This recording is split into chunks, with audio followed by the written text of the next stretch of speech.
I think I was as young as 5 or 6 that I remember trying to help my mother with what was going on.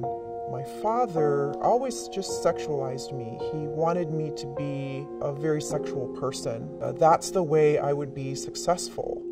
I was also violated emotionally, spiritually, and physically by 5 males in authority. One of the people that took advantage of me was a pastor. There was a neighbor, there was an uncle. After being violated in every way possible, I separated myself from my femininity. I didn't want to have anything to do with it because it only brought harm to me. My mother told me that my father beat her while she was pregnant with my brother and myself, and there was absolutely no alcohol in my home. And as I was growing up, I could only identify it as a war zone. Many times running down the street in our pajamas with an aunt picking us up, living in multiple homes, but my mom would always return. The way my father attacked my mother was he would always go for her throat and try to strangle her. The church didn't believe that she was being abused, and one of the pastors even said, you need to love your husband more and he will stop abusing you. So my mom stayed in the marriage because she thought it was the right thing to do in God's eyes. After 26 years of marriage, pretty much what brought the marriage to an end, my dad was being very, very violent, and my younger brother was there, and he had taken him by the neck and thrown him to the floor. And I took a butcher knife and I had it on my dad's back. And it was probably only by the grace of God that I did not drive that knife through his back out of just sheer terror. And my mom finally decided that she had had enough, and it was hard. She ended up getting a divorce. The church and the women in the church judged her and turned away from her and us, but I was always connected to God. One of the prayers I had was that God would take me away from this hell that I was living. Looking back now, I know I was very depressed.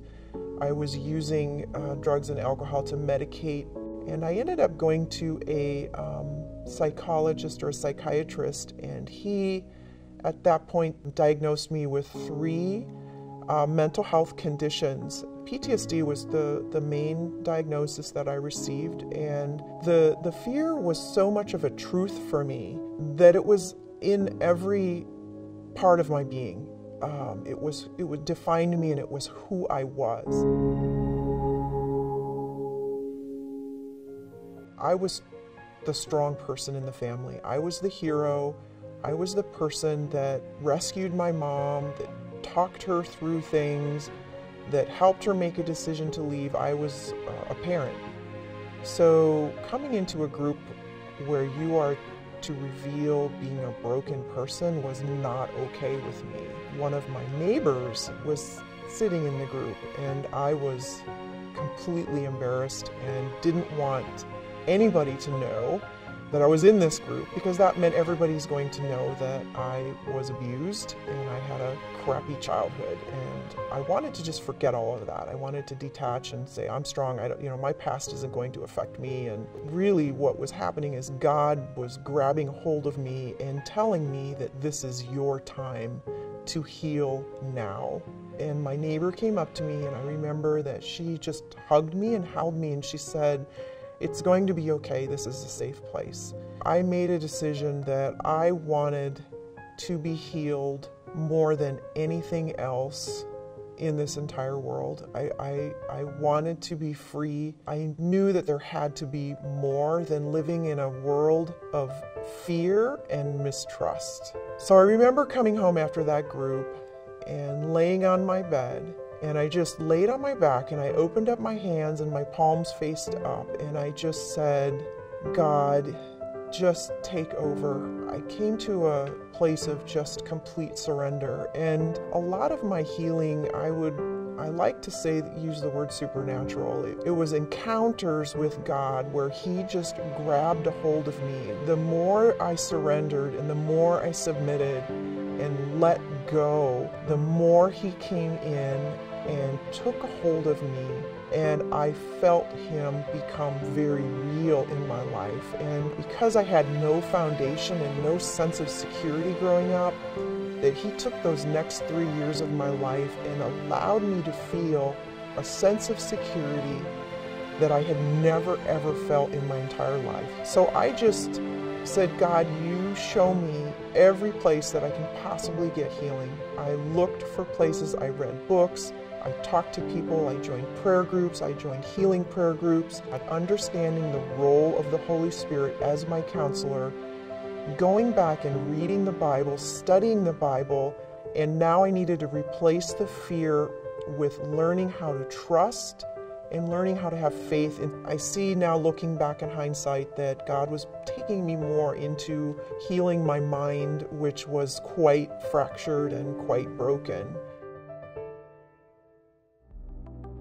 So I had been working at a psychiatric hospital for about 6 or 7 years, and Dan called me and invited me into his office. He asked me if I wanted to take on a position at the church, starting and overseeing a counseling and recovery ministry. That was 10 years ago, and today the church has grown tremendously. And 5 years ago, Dan brought on a guy named Todd Chambers to bring even a deeper dimension to the healing ministry at the church. I had been putting on some weight that I didn't want to put on, so I decided to meet with Todd and have a nutritional consult, and he was able to correct a lot of lies and just things that I had learned through the years that were wrong. He helped me with a food plan, and I was able to get the weight off, get to a place where I felt really, that was a good healthy weight for me. In the early 80s, I loved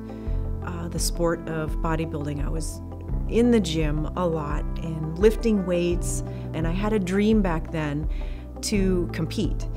And life got in the way and kind of put that dream away. Todd guided me, and I ended up with my first competition in San Diego 5 years ago, and I had no idea that I would place first in my age group and in my height class, and competing actually at the national level on the East Coast, and I placed 3rd and 5th, and I'm looking to go back to compete again in New York in July. And I think God waited till I was this age. I had to have a lot of healing in my spiritual self and in my mind before I allowed myself to get into a sport that is very vain. One of the main reasons I wanted to compete is I wanted to learn about self-discipline at a very deep place. And the journey to compete and getting body fat off is a lot about self-discipline, and it's almost like a fast. And I went into this wanting to hear from God, and I learned and I grew through this experience, and I had more healing that took place, especially with my femininity, because when I stand before God, I want to know that everything I've done here has been pleasing to Him. And many things through my own healing journey has required discipline. And I think we live in a culture where there just isn't a lot of discipline anymore. And I wanted to be able to eat, breathe, sleep, and think discipline, to see what it was like, so that when I help people in the counseling world, now I help people by training people in the gym, I can help them understand what self-discipline is and what it means and how to sacrifice for the sake of something greater. And that's a principle I think that can be applied in many areas of our lives when it comes to growth and change. Sacrifice and discipline to create change that is pleasing to God. And it's been a good thing for me. It's been a good thing.